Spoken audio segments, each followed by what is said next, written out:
Please stand as we begin our Eucharistic celebration.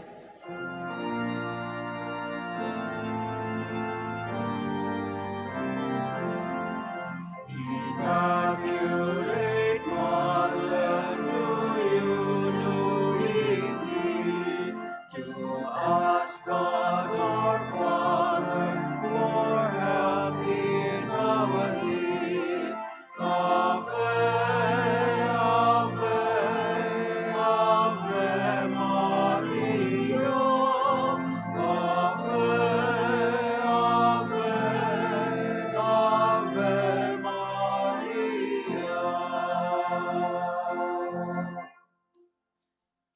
In the name of the Father, and of the Son, and of the Holy Spirit, Amen. the Lord be with you. And with your spirit. My dear brothers and sisters, today we celebrate the memorial of Our Lady of Guadalupe. Mary appeared before Juan Diego, and let us ask the intercession of the Blessed Mother that we too may always be proclaimers of the Word, that we too may always be bringers of good news. To prepare ourselves for this Eucharistic celebration, let us acknowledge our sins and ask God's pardon and mercy.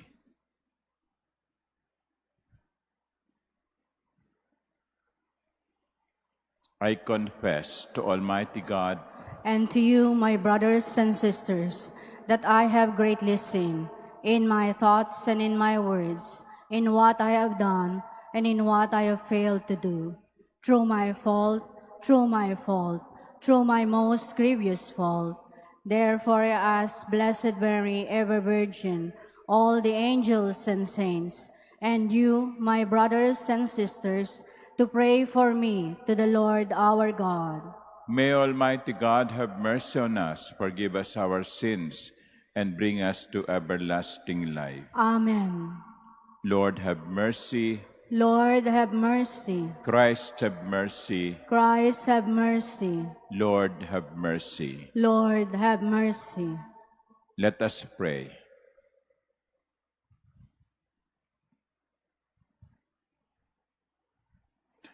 O God, Father of mercies, who placed your people under the singular protection of your Son's most holy mother, grant that all who invoke the Blessed Virgin of Guadalupe may seek with ever more lively faith the progress of peoples in the ways of justice and of peace.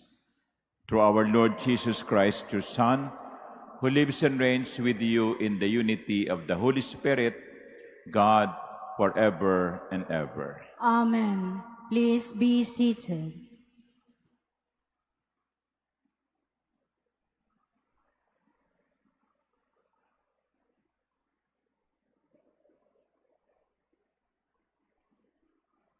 A reading from the book of the prophet Zechariah.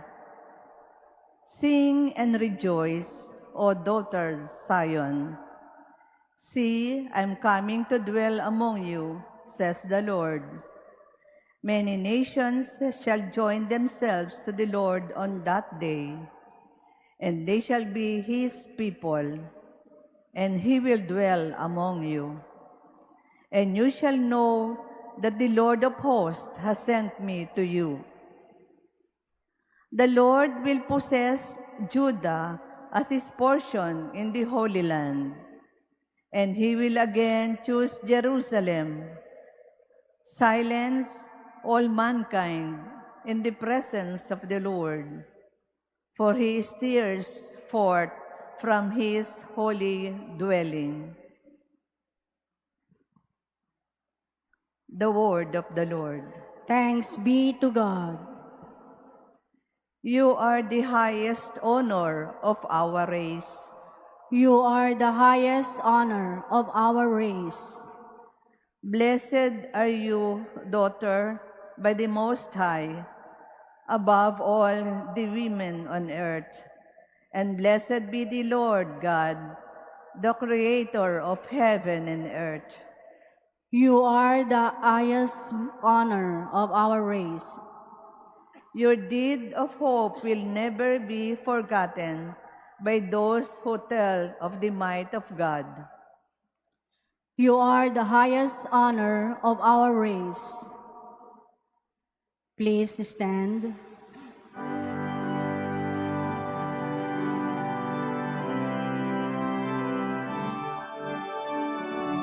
Alleluia, alleluia, alleluia. Alleluia, alleluia, alleluia, alleluia. Blessed are you, Holy Virgin Mary, deserving of all praise. From you rose the Son of Justice, Christ our God.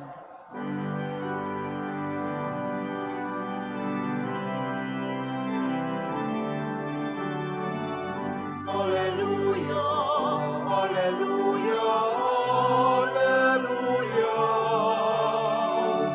Alleluia, alleluia, alleluia, alleluia.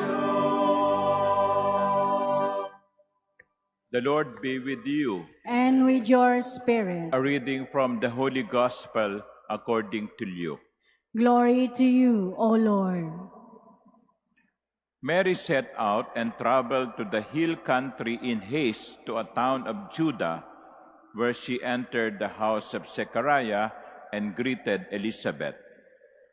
When Elizabeth heard Mary's greeting, the infant leaped in her womb, and Elizabeth, filled with the Holy Spirit, cried out in a loud voice and said, "Most blessed are you among women, and blessed is the fruit of your womb. And how does this happen to me, that the mother of my Lord should come to me? For at the moment the sound of your greeting reached my ears, the infant in my womb leaped for joy. Blessed are you who believe that what was spoken to you by the Lord would be fulfilled." And Mary said, "My soul proclaims the greatness of the Lord. My spirit rejoices in God, my Savior." The Gospel of the Lord. Praise to you, Lord Jesus Christ. Please be seated. Good afternoon, my dear brothers and sisters, and happy fiesta sa inyo sa Birhen ng Guadalupe. Right after the Annunciation, when Mary received the news that she has been chosen to be the Mother of God, and after the angel left her, Mary went to Elizabeth. She traveled in haste to a town called Judah, and visited Elizabeth. Nagmamadali siyang pumunta kay Elizabeth na kanyang kamag-anak. Bakit? Para maglingkod. Mary was a handmaid who serves.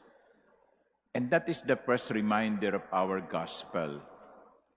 Though she received the dignity of being the Mother of God, and as we said in the Psalm, "You are the highest honor of our race." In spite of that, Mary remained humble and a servant. Kaya siya nagpunta kay Elizabeth kasi alam niyang kagampan. Sabi ng anghel, si Elizabeth ay naglilihi, nasa ika-6 na buwan na ng kanyang paglilihi. So, malaki na ang tiyan nun. And tandaan natin, si Elizabeth ay hindi spring chicken. No? Matanda na. Matanda na rin si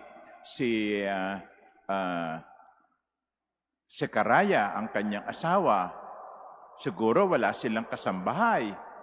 So naisip ni Maria, kailangan ako At siya'y nagmamadaling pumunta kay Elizabeth upang maglingkod. And that is Mary. In spite of her dignity, nobility, and the special privileges given to her by God, she remained humble and of service. Meron kasi ibang mga tao, no? Feeling prima donna, no? Si Maria ay may karapatang magyabang, pero pinili niyang maglingkod. At kahit po ngayon, patuloy ang mahal na Birhen na nagpaparamdam, nagpapakita, katulad ng katulad ng ipinagdiriwang natin ngayon, nagpakita siya sa isang peasant, isang simpleng tao, kay Juan Diego. At sinabi niya, am I not your mother? Why are you afraid? Every time that Mary appears, she appeared in Fatima, she appeared in Lourdes, she appeared in Mexico, she appeared in many places. All of these appearances are assurance that we have Mary helping us. Ipinararamdam ni Maria, narito lang ako. Huwag kayong matakot. Nandito lang ako. You can come to me. You can pray to me. You can ask for my intercession, and I will be a mother to you. A handmaid who serves. Siguro naman, hindi ko na kayo kinakailangan kumbinsihin yan, ano? Okay? Mahal natin ang mahal na Birhen at alam natin na pwede tayong lumapit sa Kanya sapagkat siya ang ating nanay. Kaya nga ang tawag natin, Mama Mary. Alam nyo, recent development lang yan eh. Natatandaan ko nung bata-bata ako, it's always the Blessed Virgin Mary. Blessed Virgin Mary. Pero recently, we have been calling Mary Mama Mary, which is okay, sapagkat totoo namang siya'y ating ina. A handmaid who serves. But in the story of Guadalupe, there is another character, and that is Juan Diego. Ito rin ay isang alipin, simpleng tao, kaya nga hindi siya pinaniwalaan ng obispo. Sinabihan siya ng mahal na Birhen, pumunta ka sa obispo at sabihin mong magpapatayo siya ng isang chapel dito sa lugar na ituturo ko sa iyo. Hindi siya pinansin ng obispo. Kaya nagbalik siya kay Maria at sabi niya, hindi ho ako pinansin eh. Siguro mas mainam pumili kayo ng mas marangal na tao. No? No? Kasi sino ba naman ako para pakinggan ng obispo? Pero sabi ng mahal na Birhen, ako ang bahala. Inutusan niya si Juan Diego na pumunta sa isang lugar at sabi niya, pumitas ka ng mga rosas. It was winter. There were no roses. And according to story, the type of roses that Juan Diego picked up were not native to Mexico. Pero anong ginawa ni Juan Diego? Pinitas niya yung mga nakita niya mga roses, inilagay niya sa kanyang tilma, yung kanyang balabal. So, ganito siguro ang dala-dala niya yung mga roses, no? And then, magpakita ka sa obispo, ibigay mo yung mga roses. At nung pumunta siya sa obispo, nilaglag niya at nakita nila ang painting ni Maria. Yon ang dinadasalan sa Mexico. It was the tilma of Juan Diego. At nakita ng obispo, hindi ordinaryo to. No? Unang-una, yung mga roses na yon, hindi napapanahon. Ikalawa, hindi yun makikita sa Mexico. At naniwala ang obispo. But my point here is this. Mary used a simple man, an uneducated man. Like her, Juan Diego was a servant. Siguro ho, yan ang reminder sa ating lahat. We should serve. We should serve at the pleasure of God. We should serve at the pleasure of Mary. Real devotion is to become servants. Hindi ang paglingkuran, kundi ang maglingkod. And so, my dear brothers and sisters, let us ask the prayer of Our Lady of Guadalupe. Let us ask also the intercession of Juan Diego, that we too, first, we must be servants of the Lord and of Our Lady. And secondly, we must be bringers of good news. Amen.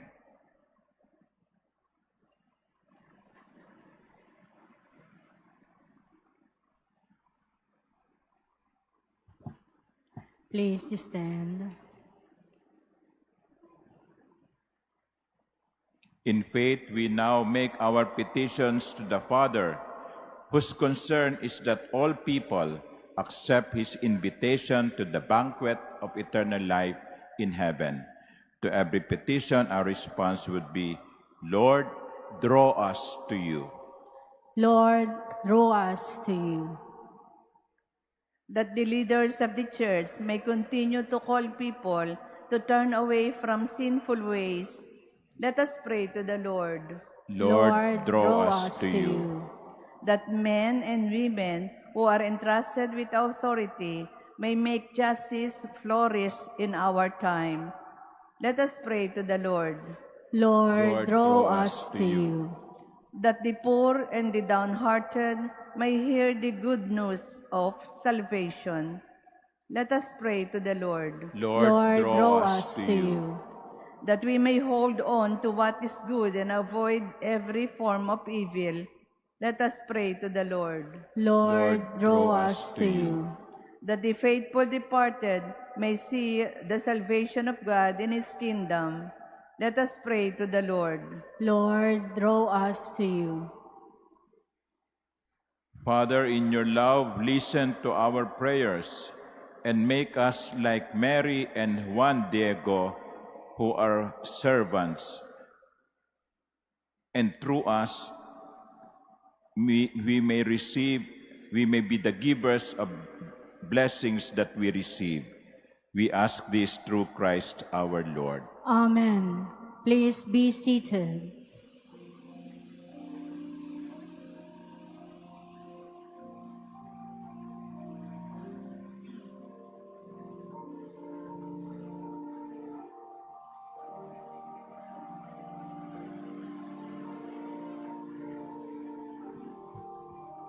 Blessed are you, Lord God of all creation. Through goodness we have this bread to offer, which earth has given and human hands have made. It will become for us the bread of life. Blessed be God forever.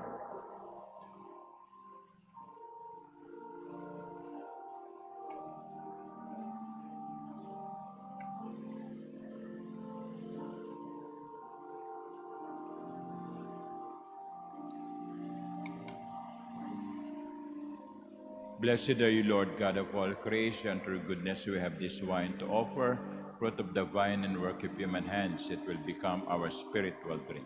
Blessed be God forever.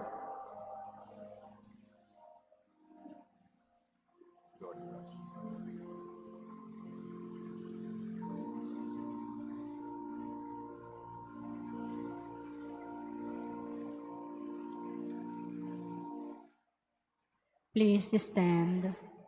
Pray, my dear sisters and brothers, that my sacrifice and yours may be acceptable to God, the Almighty Father. May the Lord accept the sacrifice at your hands for the praise and glory of His name, for our good and the good of all His holy church. Accept, O Lord, the gifts we present to you on this feast of Our Lady of Guadalupe, and grant that this sacrifice may strengthen us to fulfill your commandments as true children of the Virgin Mary, through Christ our Lord. Amen. The Lord be with you. And with your spirit, Lift up your hearts. we lift them up to the Lord. Let us give thanks to the Lord our God. It is right and just, It is truly right and just, our duty and our salvation, to praise your mighty deeds in the exaltation of all the saints, especially as we celebrate the memory of the Blessed Virgin Mary, to proclaim your kindness as we echo her thankful hymn of praise. For truly, even to earth's ends, you have done great things and extended your abundant mercy from age to age. When you look on the lowliness of your handmaid, you gave us through her, the author of our salvation, your Son, Jesus Christ our Lord. Through him, the host of angels adores your majesty and rejoices in your presence forever. May our voices, we pray, join with theirs in one chorus of exultant praise as we acclaim. Holy, holy, holy Lord, God of hosts, heaven and earth are full of your glory. Hosanna in the highest. Blessed is he who comes in the name of the Lord. Hosanna in the highest. Please kneel.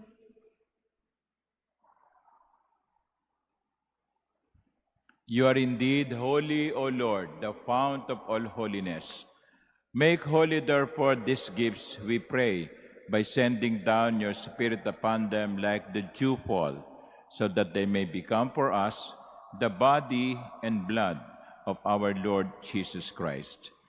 At the time he was betrayed and entered willingly into his passion, he took bread, and giving thanks, broke it, and gave it to his disciples, saying, "Take this, all of you, and eat of it, for this is my body, which will be given up for you."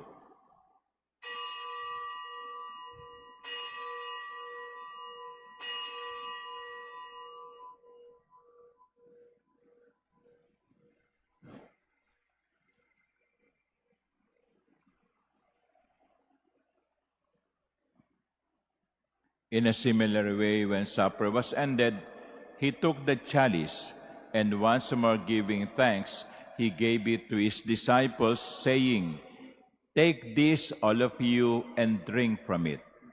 For this is the chalice of my blood, the blood of the new and eternal covenant, which will be poured out for you and for many for the forgiveness of sins. Do this in memory of me."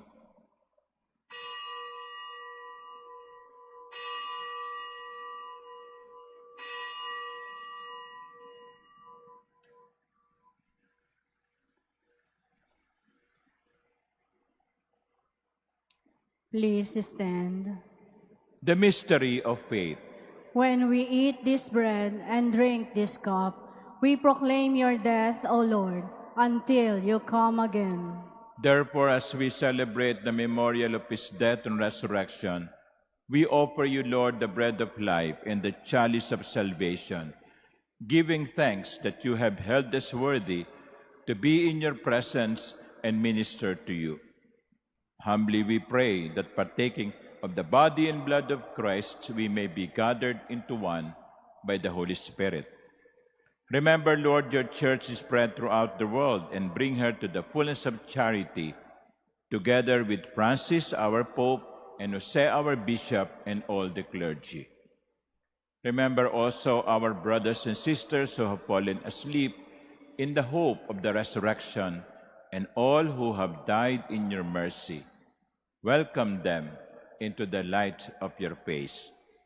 Have mercy on us all, we pray, that with the Blessed Virgin Mary, Mother of God, with Blessed Joseph, her spouse, with the blessed apostles and all the saints, including Juan Diego, who have pleased you throughout the ages, we may merit to be co-heirs to eternal life and may praise and glorify you through your Son, Jesus Christ.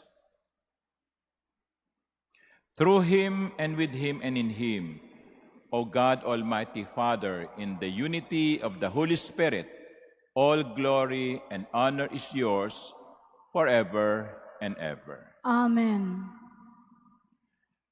At the Savior's command and formed by divine teaching, we dare to pray.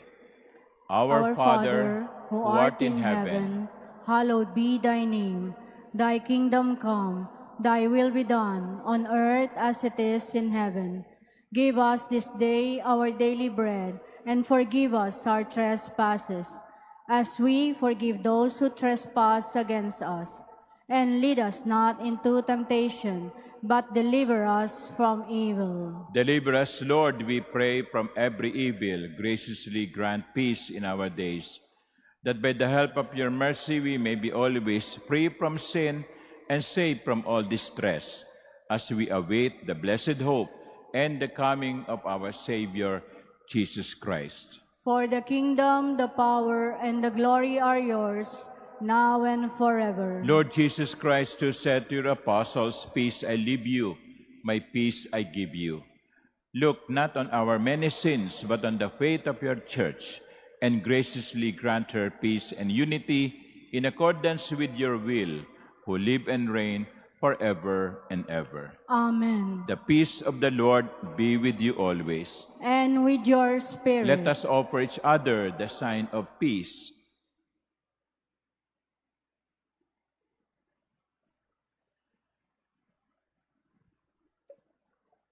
Lamb of God, you take away the sins of the world, have mercy on us. Lamb of God, you take away the sins of the world, have mercy on us. Lamb of God, you take away the sins of the world, grant us peace. Please kneel. Behold the Lamb of God. Behold him who takes away the sins of the world. Blessed are those called to the supper of the Lamb. Lord, I am not worthy that you should enter under my roof, but only say the word, and my soul shall be healed.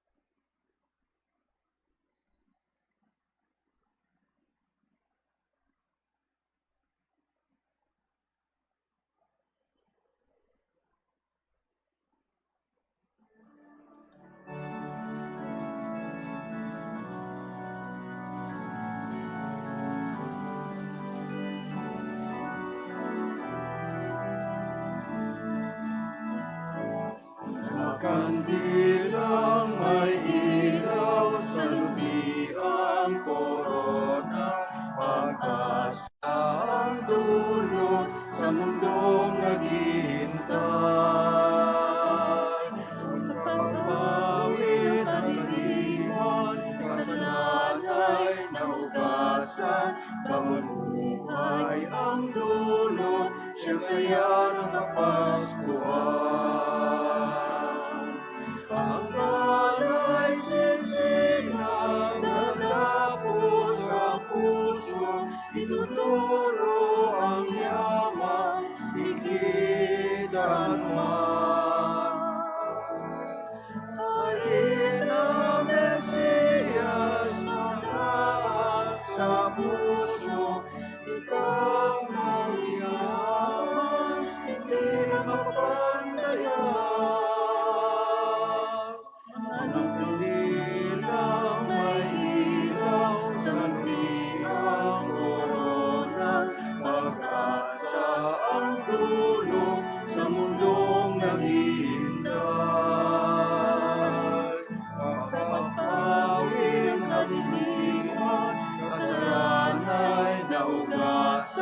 Bagong buhay ang dulot, siyang saya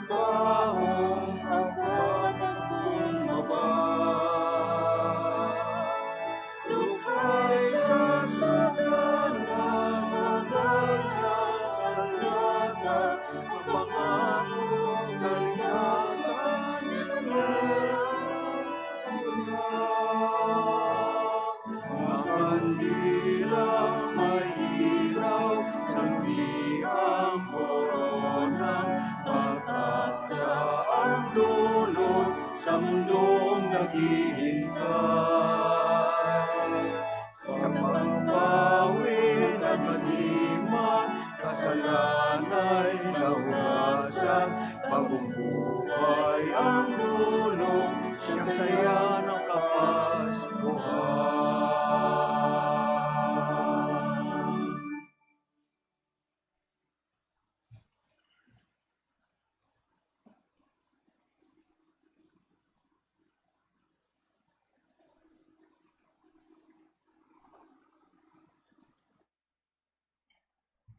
Please stand.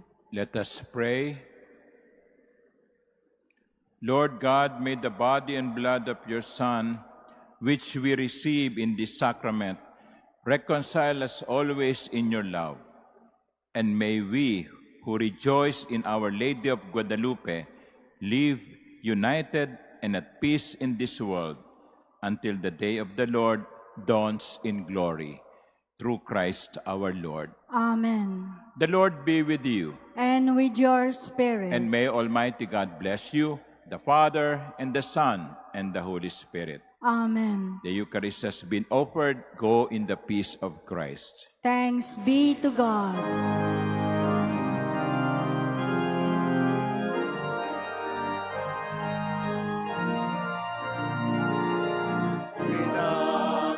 Pinagpanagiling ka, ipinaglihim walang sala, pusong dalisay dakina. Maria, Ina